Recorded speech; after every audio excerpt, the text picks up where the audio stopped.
No ale v literatúre sa dostaneme, či budeme... Dostaneme sa, nedobre. Neviem, by som hovoril, že nie. Nie, toto je taká črta tvoja, alebo jedna z typických osobností tvojich. Takto ťa spoznala som ťa aj ja a myslím, že veľa ľudí tu v Žiari nad Hronom. Ako hudobníka, človeka, ktorý pracuje s deťmi, pedagóga, ktorý dáva muzikánstvo do duší. Ešte kým aby tých oslav nebol veľa. Ja som, moje dcery však tu vyrastali a raz prišla mladšia dcera do Bystrice, že oco, stretla som jedného žiaka tvojho bývalého. Ja hovorím, tak to je bohuská náhoda, že si stretla môj žiak za tie roky, čo sme tu boli. Keby si nestretla, tak je to náhoda. Ale on povedal, že si bol najlepší učiteľ. Tak to ma zaujalo. A urobil som tú chybu, že som sa opýtal prečo. Nemal som sa pýtať. A prečo som bol najlepší? Ty jediný si nosil rifle. Pokračuješ v tradícii. Tak, ale teraz neviem, či si zaregistrovala, keď som to tak rýchlo možno spomínala, ako bude program bežať ešte do telefónu. Tak teraz my sme premostili a ideme ďalej k tvojej charakteristike ako osobnosti. A charakteristiky cez rôzne zverokruh, čínsky horoskop a potom kabala. Takže, teraz budeš počúvať. Nejaké jedlo? Áno, špecialita podniku. Takže znamenie zverokruhu bík. Pre znamenie bíka je charakteristická trpezlivosť, vytrvalosť, pragmatickosť a vernosť. Bík väčšinou stojí oboma nohami pevne na zemi. Miluje istotu a kľud. Hovoríme o človeku. Preto sa snaží vyhýbať všetkým rizikám a neovereným postupom. Ctí si všetko, čo sa v minulosti nejako osvedčilo, čím prirodzene tiahne ku konzervatívnym postojom. Často nedôveruje ničomu novému a neznámemu. Experimenty mu naháňajú strach, preferuje skôr dôvernosť zvyku. Bík má obzvlášť vyvinutý zmysel pre vlastníctvo, pričom obvykle nerozlišuje, či je to majetok alebo nejaká osoba. Túžba po finančnom zabezpečení je u neho veľmi silná. V podstate je veľmi lenivý, lenže jeho materialistický pud ho pri hľadaní zisku dokáže vyhecovať k obrovským výkonom. Vždy je pre neho najťažšie do niečoho sa dať, či niečo začať. Ale ako náhle sa do toho pustí, nič ho už nezastaví. Bík je budový, uchvatiteľský a labužnícky. Všetko chce zhltnúť a nahromadiť.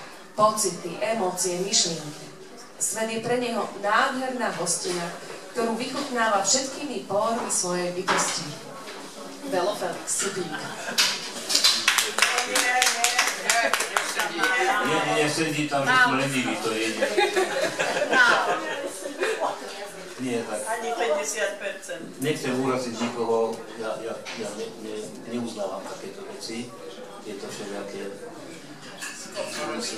Ja si skôr myslím, áno, určite, že máme niečo dané, určite veľa toho, ale už som spomínal, že to rodinné prostredie a najmä to, keď človek má možnosť pracovať a má možnosť robiť s ľuďmi, ktorí chcú robiť a ktorí to vedia. To je dôležité. Bez nich nič z toho nebolo. Takže to je pre mňa podstatné, či som bík, či nie som bík. Okrem toho sa hovorí, že medzi tým sa posunuli nejaké tie znamenia, že v tých starých časoch bol slnku vlastne Sirius a podobne. Takže potom ako hovorí, veľa. Dobre, ale aj tak prezávame, ďalej pokračujeme. Čínsky horoskop Drak. Tam som čo, Drak? Drak. Drak je človek veľkorysý, plný vitality a sily. Pre ňu je život ako pestrofarebná žiara a je ustavične na pochode. Či je už sebecký, výstredný, dogmatický, rozmarný alebo strašne požadovačný a nerozumný, vždy je obklopený húfom obdivovateľov. Hrdý, vznešený a veľmi priamy drak si vytýči svoje ciele už v mladosti a od iných vyžaduje takú istú vysokú úroveň a dokonalosť ako od seba samého. Predstavuje silu. O tých, čo sa narodili v jeho roku, sa vraví, že nosia rok osudu. Už dieťa drak sa rado podujme na dôležité úlohy a prijíma zodpovednosť, i keď je náhodou najmladšie v rodine. Starší draci neraz vychovávajú mladších súrodencov s väčšou autoritou ako rodičia. Drak je skutočnou zásobárňou energie. Jeho dravosť, dychtivosť a priam zbožná zanietenosť často až vlčia ako ten povestný oheň, ktorý drak chrlí z papule. Má potenciál vykonávať veľké veci, čo je jeho šťastie, pretože strašne rád sa veľkolepo predvádza. No, ak si neudrží mladické nadšenie, môže stratiť vnútorný oheň a skončiť ako obláčik dymu. Je to trošku lepšie? Veľa z vás pozná Bela. Je tam aspoň 50%? No. Môžeš prísť na Prosím? Čínsky je bližšie. Čínsky, že sedí lepšie. Na to, že draka nikdy nikto nevidel. Po mojej lavici je jeden drak. Ale veď si čítal básničku o drakovi. Áno, tak literatúra. Áno. Teraz kabala.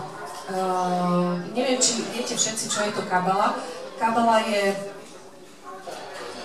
ako keby taký komplexný pohľad na celé univerzum, do ktorého zapadajú aj ľudia a vlastne tam kabala hovorí, že každá duša si vyberie 3 cesty v tomto materiálnom svete, ktoré si sama vyberá zo stromu života.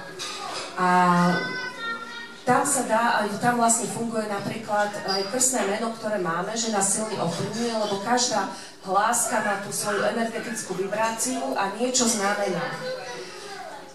A meno Belo podľa kabaly znamená, že nositeľ tohto mena si uvedomuje svoju úlohu medzi ľuďmi.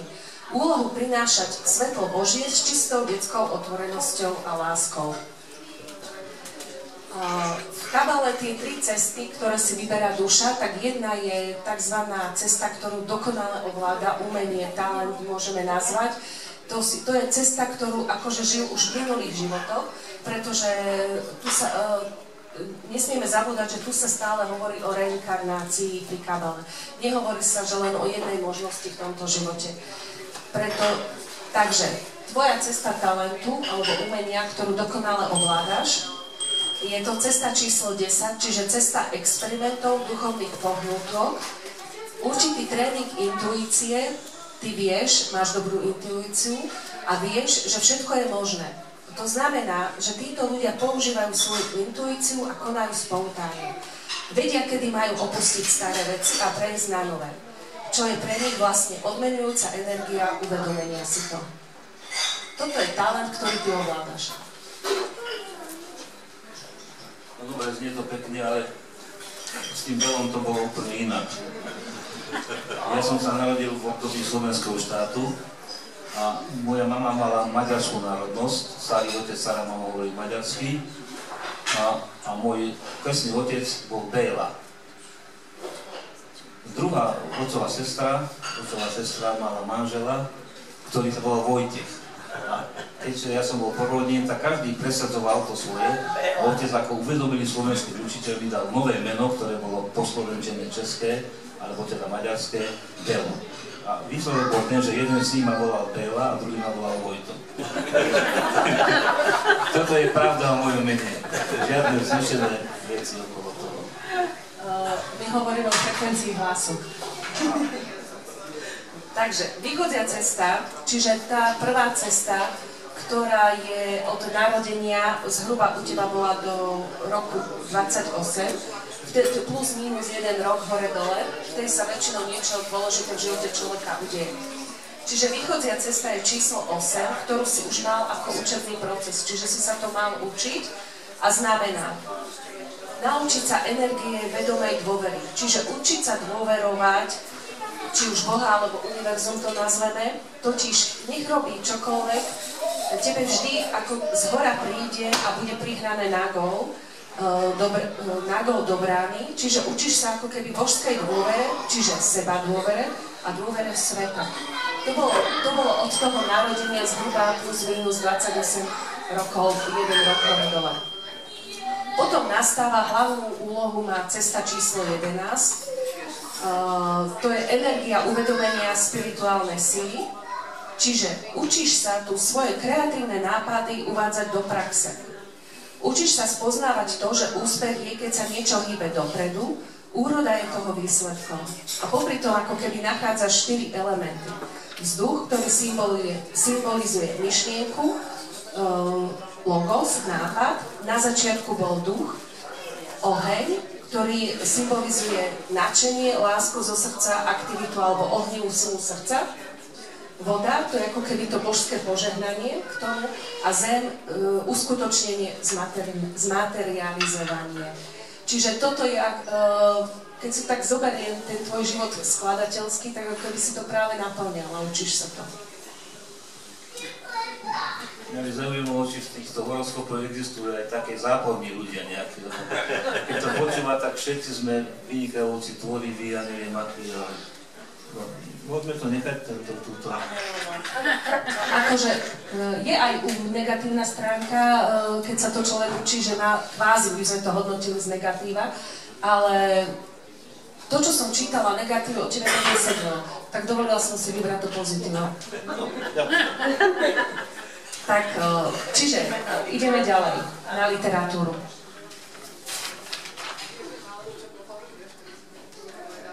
Keď si bol malý, si spomínal, že si veľa čítal. A spomínal si, že si aj tvoril niektoré texty, si tak spomenul tak bokom. Ktorým textom si sa tak najviac venoval, čo si musel najviac ako keby vytvoriť, v ktorých divadelných hrách, alebo ktoré skladby a tak ďalej? No, už som, povedal som o tom čítaní, isto som prečítal veľmi veľa, ale zaujímavé, že dve knihy si úplne presne pamätám. Jeden bol taký skôr dievčenský román, kde autorkou bola nejaká pani Čárska, ale nie tá slovenská Čárska, ale ruská, a volalo sa to Sibirvočka. O takej šlachtičnej, ktorá sa zachránila nejaké detko v tajge ich vychovávala. To sa mi strašne páčilo, tajga, vôbec som nevedel, čo to je, tajga. A druhý bol Zaviatý vlak, to je srbský autor. Trieda ide na výlet a zaveje vlak a tam týždeň sú proste medzi tým zaveje. Tie dve knihy sa naozaj z detstva pamätám tieto. A čo sa týka tej tvorby, ja som literárne, nepamätám si nejaké básničky a také veci. Skôr som sa snažil písať hudbu a také. A toto som už potom neskôr urobil vlastne, že hovoril som, že vlastne hudbu som robil na texty, a keď texty neboli, tak som si napísal sám. V tých divadlách vlastne som si urobil, to mi obyčajne už dala voľnú ruku aj Irenka, aj Marika, že tam som sa realizoval potom v tom texte, kde som sa vlastne snažil to, čo je v tom texte, v tom originálne, v tých synopsiách, alebo v tom sižete, nejakým spôsobom dať do nejakého toho textu.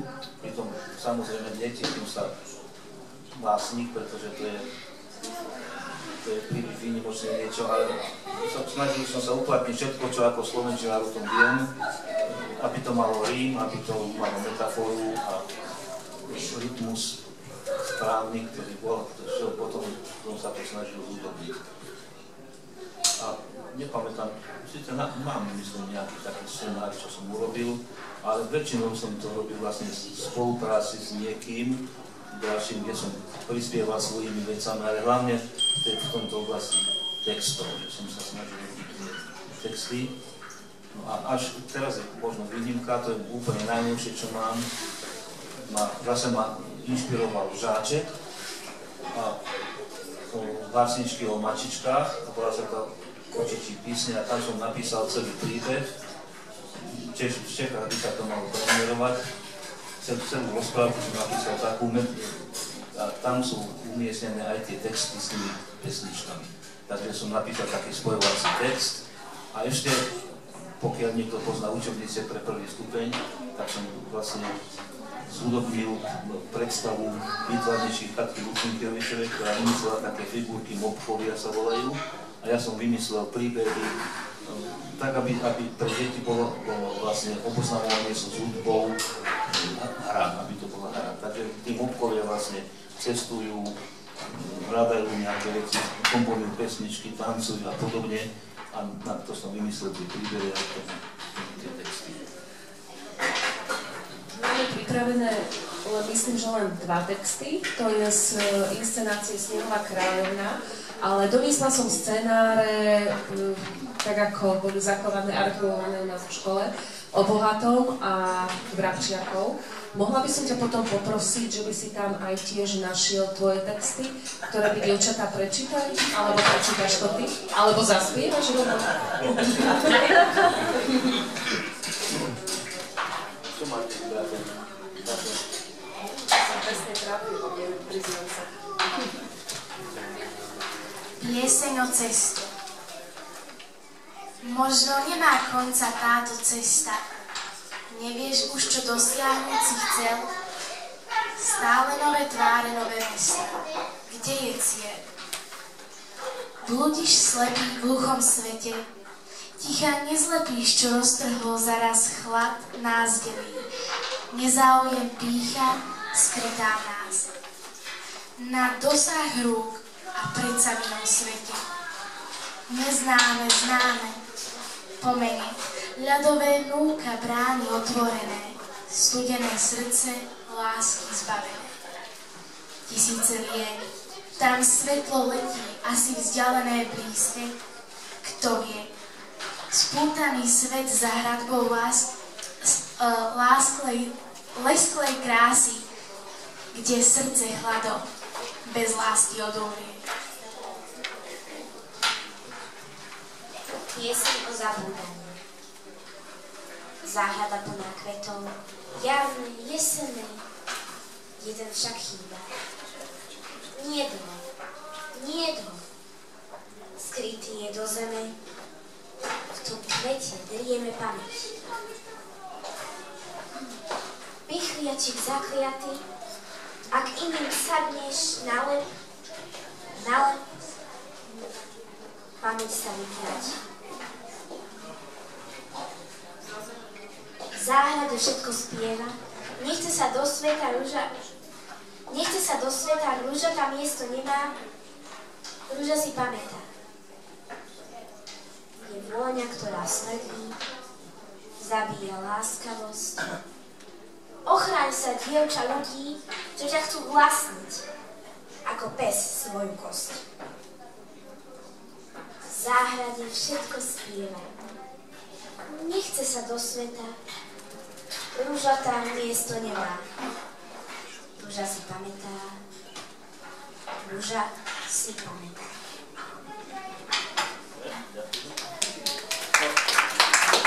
Samozrejme, že tie texty majú význam v kontexte tej divadelnej hry, to takto je ťažko. My sme s Irenkou pochopili vlastne tú rozprávku, tú Snehovú kráľovnu, ako uzavretý sklad, neschopnosť nadviazania kontaktov. To je tá zima, to je tá osamelosť a to je vlastne celé metafora, čo napísal o tom Andersen. Ja skúsim prečítať, ale veľmi stručne len k tomu niečo Vrabčiakov. Je to fantastická kniha bulharského spisovateľa Jordana Radiškova, ktorú zdramatizovala Eva Čárska, zase Čárska, ale iná Čárska.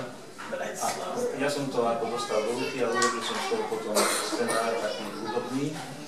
A tam ide o to, že dospievajúci tie deti, je to samozrejme nie o vrabcoch, je to o deťoch a o ich rodičoch. No a deti jedného dňa sa rozhodnú, že už všetko vedia a že teda rodičov nepotrebujú a idú do sveta. Rodičia im hovorí, neponárate to do sveta. Tam na vás čaká kadečo zlé. A ja som potreboval do tej mojej predstavy niečo, aby to bolo také veľmi aj veselé, ale také nezbedné, trošku proti pravidlám, tak som si myslel, že to skúsim urobiť hudobne tak, že skombinujem párne a nepárne stopy. To znamená 5/4 tak, alebo respektíve 7/4. Raz, 2, 3, 4, raz, 2, 3, raz, 2, 3, 4, raz, 2. Takže počúvajte, rodičia hovorí, neponáhľate do sveta a čo odpovedajú deti. Kto by tomu uveril, nech zostane v posteli, pre nás je svoje nádherné miesto na hranie. Raz, dva, tri, štyri, raz, dva, tri, raz, dva, tri, štyri, raz, dva, tri a tak ďalej. Tam, kde chceme vyraziť, nie sú žiadne príkazy, nik sa do nás nestará a nevraví nám nie. Rodičia, neponáhajte sa na svete plný zloby, nemá vrabstvo rád, najmä kocúr rozhľadný je. A na nás vrabstvo stále poluje, je falošný, krutý a má stále hlad a deti zase. Kto by tomu uveril, to sú iba podverí, kocúr je len strašidlo pre malé deti, nikto sa ho nebojí a my ako kouboji chytíme ho do hlasa, potom poletí. Raz, dva, tri, štyri, raz, dva, tri, raz, dva, tri, štyri, raz, dva. Robil som to s rozšírenou hudobnou výchovou, hrali deti aj v orchestre všetko a veľmi také šikovné klavírisky, mali vlastne len akordy napísané a podľa sluchu tú melódiu, veľmi dobre im to išlo, až kým som im nepriniesol noty, kde bolo napísané 7/4 takt. Tým to skončilo pre ne. Lebo to nikdy v živote v hudobnej škole nevideli.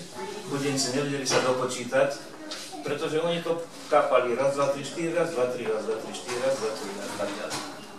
Takže to je taká akože trošku ako z pozadia tohoto, týchto vrabčiakov.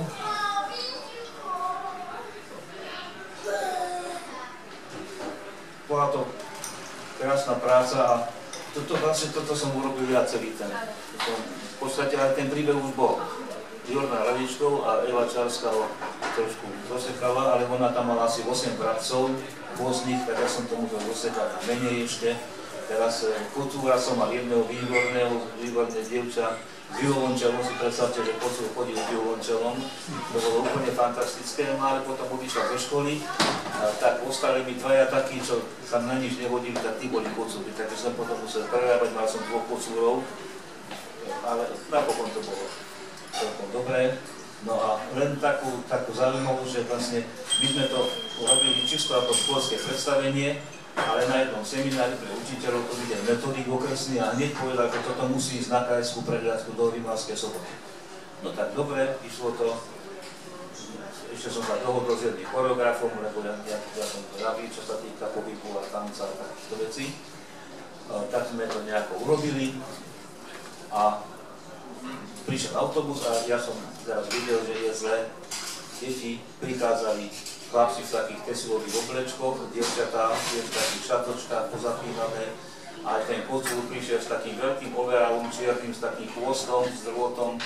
A celý nadšený mi hovorí, že celú noc stará mama s mamou toto pripravovali. No divadlo to spred 100 rokov. Bolo to strašné niečo, čo sa týka tých kostníkov. Ale tie deti boli tak fantastické, čo sa týka spevu a hereckého prejavu, že to prevalcovali a postúpili sme potom na celoslovenské kolo, ktoré sme aj vyhrali. Ale s tým, že potom už žiadne také, sme povedali, deti, ako vrabce sú, aké sú vrabce, tak musíte byť oblečení. A kocúr preč, ty budeš sa pohybovať ako kocúr, nebudeš tu mať fúzy, nakreslené a uši a čo všetko. Ale to ten môj prvý pocit, keď som ich videl, ako prichádzali k tomu autobusu, to bolo na infarkt.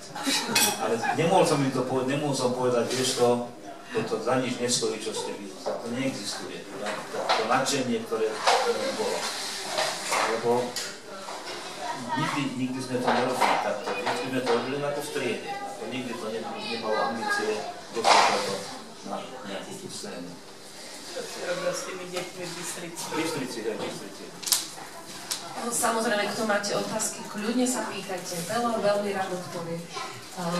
Belo, teraz premostím, ktorý je tvoj najobľúbenejší vtip? Tých vtipov mám veľa, samozrejme. Ale tu vidím jednu knihu, ktorú mám veľmi rád, Jidiše Kop, ktorý vlastne ukazuje ľudovské myslenie cez anekdoty. Je to skutočne fantastická knižka a toto myslenie židovské má niekoľko úrovní a tieto posledné, tam to som čítal asi 5 krát, neviem celkom, či som tomu rozumel vôbec, ale z tých predchádzajúcich začína to celé takouto anekdotou.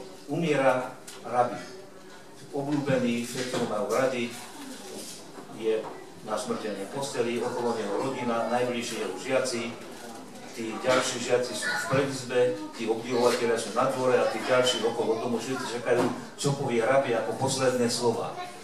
Rabi, povedz nám niečo, aby sme tu mohli žiť, keď ty odídeš. a Rabi sa nadýchne a z posledných síl povie, život je ako kanvica od čaju.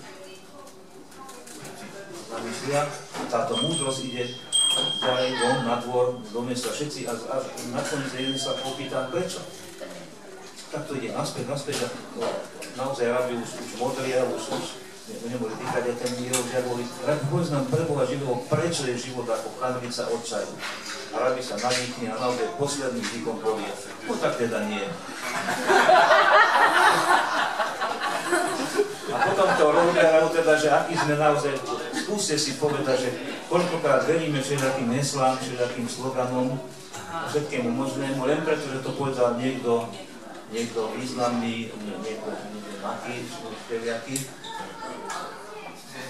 Áno, výhodou týchto práv, bonmotov je to, že pekne znejú, ale nemajú vždycky reálny základ. Viete, Bernarda Šova sa pýta, majstre, myslíte si, že manželstvá uzavreté v piatok budú nešťastné?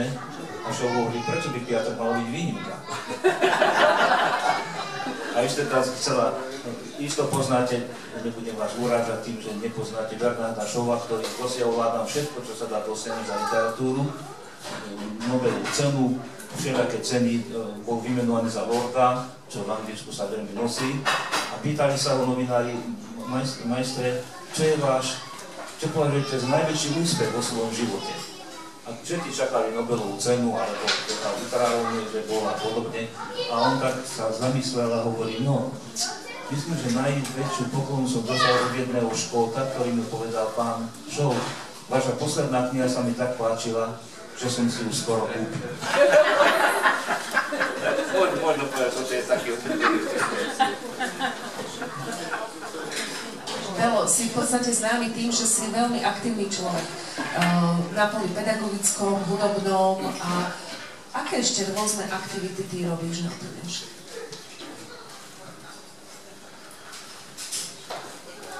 No neviem teda, keby som ešte... Metodika. No tak áno, ešte stále. Dneska som ráno do obedu som bol v Ružomberku na katolíckej univerzite, kde som oponoval jednu dizertačnú prácu. To ešte stále robím. Ešte komponujem, už som to spomínal, najmä pre deti a spevácké spory. Píšem také svoje spomienky, pamäti. A to zase poviem v duchu teda Winstona Churchilla, ktorý povedal, že pamäti píšu tí, ktorí si alebo nič nepamätajú, alebo neurobili v živote nič, čo by bolo hodné si zapamätať. Takže myslím, že tam sa zmestím niekde do tohto.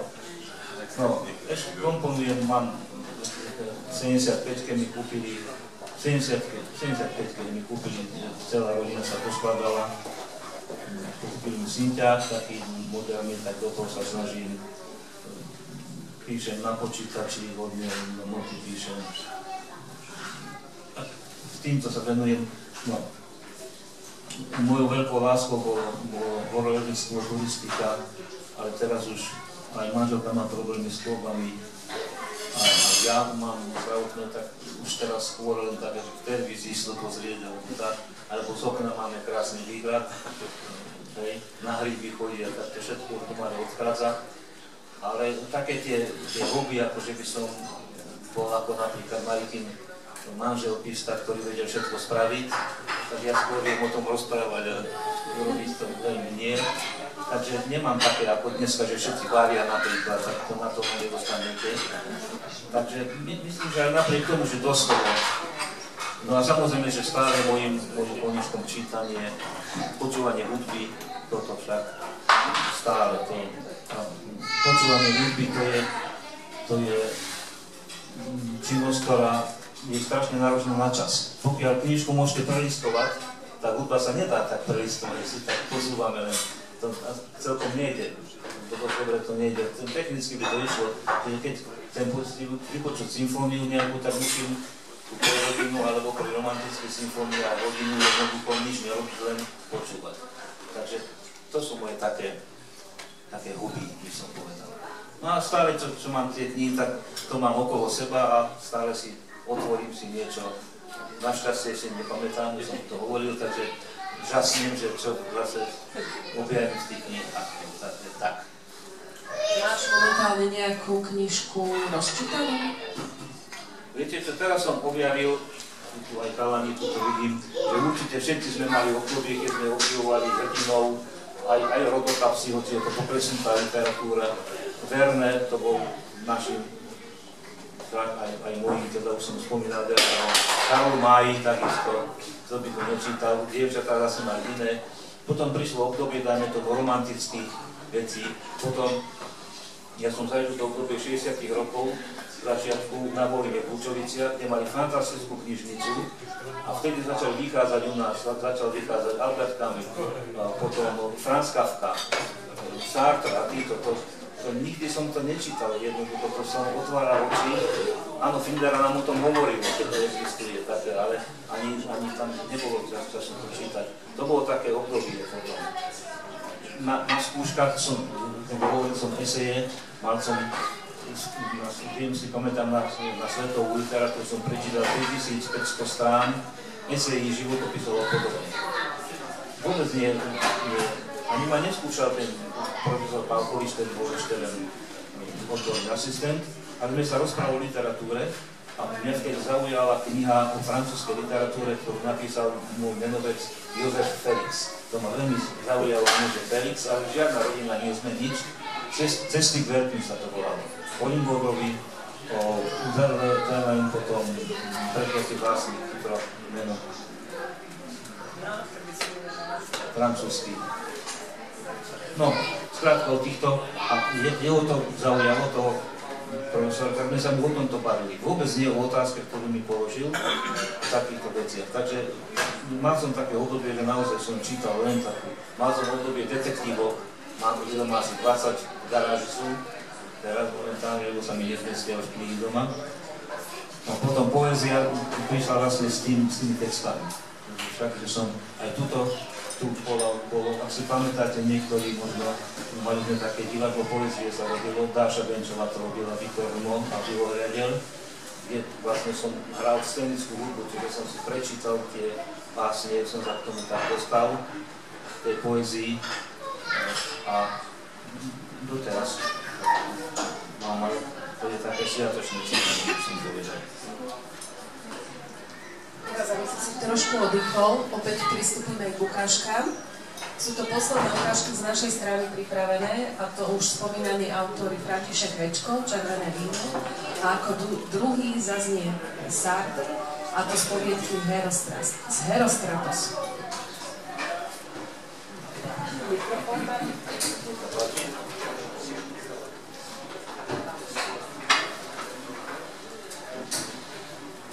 Richtára opúšťa odvaha. Aj by upsikol z kruhu, ale už je neskoro. Kričí takmer plačlivo: ľudia Boží, prosím vás, zachovajte poriadok. Ja vám len dobre chcem. Vydržme pri poriadku týždeň alebo dva. Budeme mať novú vrchnosť. Veď nášmu občanovi je všetko jedno, či bude patriť do uhorskej alebo rakúskej krajiny. Jemu ide len o to, aby mohol žiť v pokoji. Ďalej sa smedný vôľ v reči nedostal. Priskočil vojak s žiabkou obkrútenou trikolórou a capol ho po hube. Ohoľ ho, ohoľ ho, ohoľ ho! Vojsko reve ako divé, ženy píštia, deti sa rehocú. Čo je bližšie, načahuje ruky, ale rohu svätý pohybný rúk zastaví útočníkov. Až je to čudné, že sám Richtárovi plesol a druhým nedovolil. To ľudí utišuje. Otvárajú ústa. Smedný úhol im predchodí ako potkan, s ktorým sa zahráva rohu svätý v podobe kocúra. Alebo jak s trikolorou na čiapke, mladý ešte ani nie 30-ročný, mimoriadne rovno urastený a pekný v tvári, nehádže sa na smedného vola. Vie, že mu neutečie, už ani sa na neho nedíva. Prezerá ľud, natlačený na predkostolnom priestranstve, prísne ho meria očami. Tak si vyhnucuje ticho.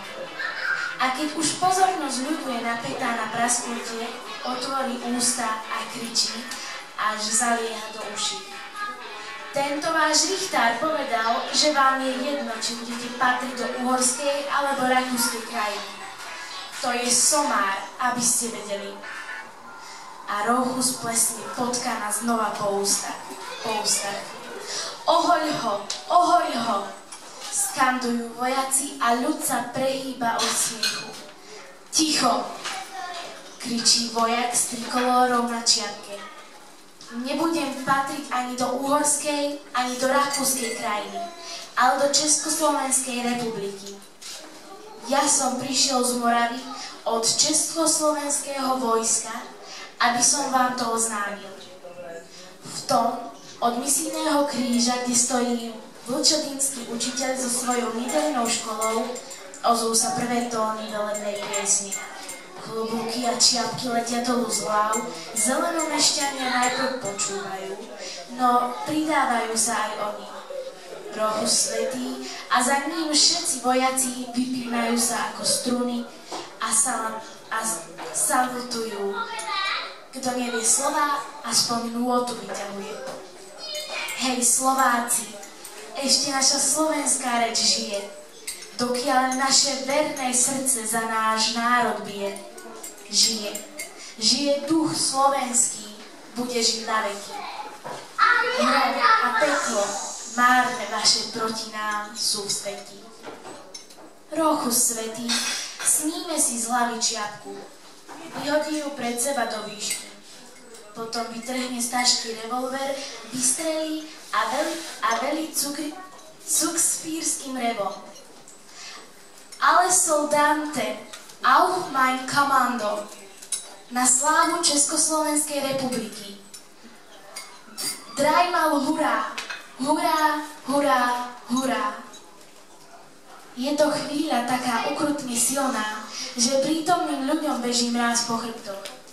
Teraz, keby Rochus svätý rozkázal hocičo, jeho rozkaz sa vyplní do litierky.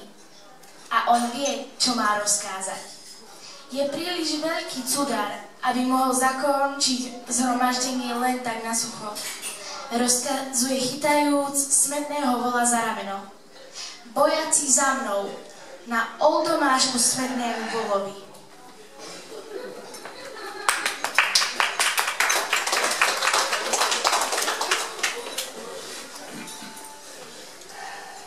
Na čo zabíjať všetkých týchto ľudí, čo sú už mŕtvi? A chcelo sa mi smiať. Pes prišiel a uňuchával zem. Keď akýsi mohutný chlap prešiel popri mne, strihol som sa a pustil som sa za ním. Videl som mu záhyby na červenom zátilku medzi pinčom a golierom na závrchníku. Kráčal kolísavým krokom a fúčal. Vyzeral šťastne. Vytiahol som revolver, bol ligotavý a chladný. Hnuslo sa mi a ani za svet mi neprichádzalo na čo by som mal s tým robiť. Že som pozrel na revolver, že chlapíkovi na šíju. Záhyb na zátilku sa na ňom vycieral ako šklabiace sa ústa. V duchu som sa spýtoval, či neodhodím revolver do kanála. Z ničoho nič sa chlapík obrátil a podráždený na mňa pozrel. Cúvol som o krôč. Chcel som sa vás spýtať, nezdalo sa, že by ma počúval, díval sa mi na ruky. Horko ťažko som dokončil. Mohli by ste mi povedať, kde je ulica de la Gaite?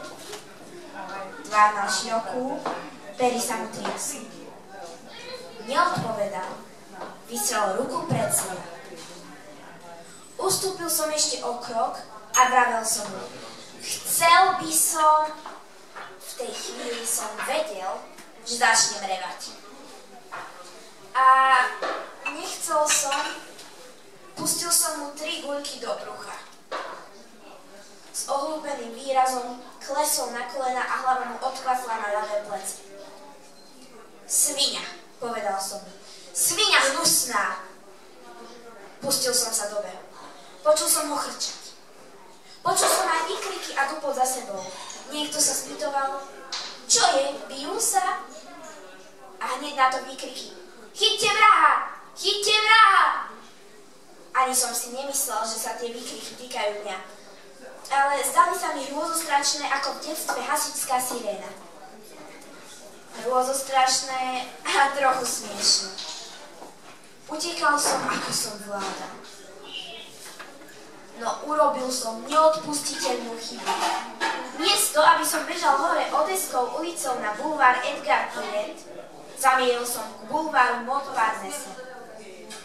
Keď som to zbadal, bolo už neskoro. Už som sa ocitol uprostred davu, udivené tváre sa ku mne obracali, no spomínam si na nejakú veľmi namalovanú žensku v zelenom klobúku s perom. A počul som, ako tí idioti z Odeskej ulice vykrikovali za mnou. Chyťte vraha! Čia si rukami spočinula na plece. Strátil som hlavu. Nechcel som umrieť zadlávený davom. Vystrelil som ešte 2 razy. Ľudia začali jačať a vystupovali sa mi. Vrútil som sa do akejsi kaviarne. Hostia po mojom príchode povyskakovali, ale nepokúšali sa ma zastaviť. Prebehol som celú kaviareň a zabral som sa v záchode. Ostala mi v revolveri ešte 1 guľka. Prešla hodná chvíľa. Bol som ukonaný a lapal som dých. Rozhostilo sa akési zvláštne ticho, ako by ľudia náročky mlčali. Zdvihol som revolver až do čiam, uvidel som čiernu okrúhlu dieročku, odtiaľ vyletí guľka, obšprchne mi tvár. Ruka mi klesla a čakal som. Po chvíli sa začali tížko prikrádať. Bolo ich asi viacej, usúdil som podľa šukotu 2 na dláške. Niečo si šepká. Potok zmlkol. Ešte vždy som ťažká oddychoval a myslel som si, že ma iste počujú spoza mňa. Niekto ticho povyšiel a stlačil kľúčku na dveri. Asi sa pritisol vedľa dverí k múru, aby sa vyhol mojim guľkám. A jednako sa mi zažiadalo strievať, ale posledná guľka patrila len mne. Na čo čakajú? Spýtoval som sa. Keby sa zapreli do dverí a hneď ich vylomili, nestačil by som sa zastreliť a chytili by ma živého. Ale oni sa neponáhľali. Dožičili mi dosť času na smrť. Sradovia, báli sa. Po chvíli sa ozval akýsi hlas. Otvorte, nikto vám nič nespraví. Ticho. A hneď na to hlas pokračoval. Dobre viete, že nám nemôžete uísť. Neodpovedal som. Ešte vždy som lápal dých. Aby som sa osmelil streliť, pravil som si. Ak ma chytia, budú ma mlátiť, vytúču mi zuby, možno mi aj oko vybijú. Bol by som rád vedel, či ten chlap zomrel. Možno som ho iba poranil a možno 2 ďalšie guľky nikoho nezasiahli. Za dverami sa niečo robilo, potiskali niečo ťažkého po dláške. Náhlivo som si bobkal v hlave novú a tuho som do nej zahryzol. Ale nevládal som vystreliť, ba ani len prst položiť na kolútek. A znovu zaváhlo ticho. Odhodil som revolver a otvoril som dvere.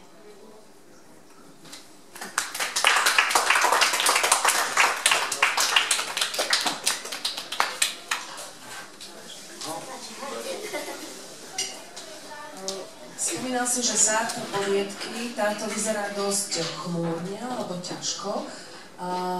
Pritom autora mám aj ja rada, ale čo teba fascinuje napríklad na tomto autorovi? No, musíme sa vrátiť od tých pár rokov naspäť do tých začiatku 60. rokov, keď takýto spôsob písania, uvažovania, filozofovania o existencializmu teda, keď ešte nebol a keď to bolo všetko nové. Keď vlastne aj ja, a neviem, ja sme sa dozvedali, že možno písať aj takýmto spôsobom, čo sme predtým nikdy nečítali. Podobne bol Albert Camus, Múr napríklad. a ďalší autori.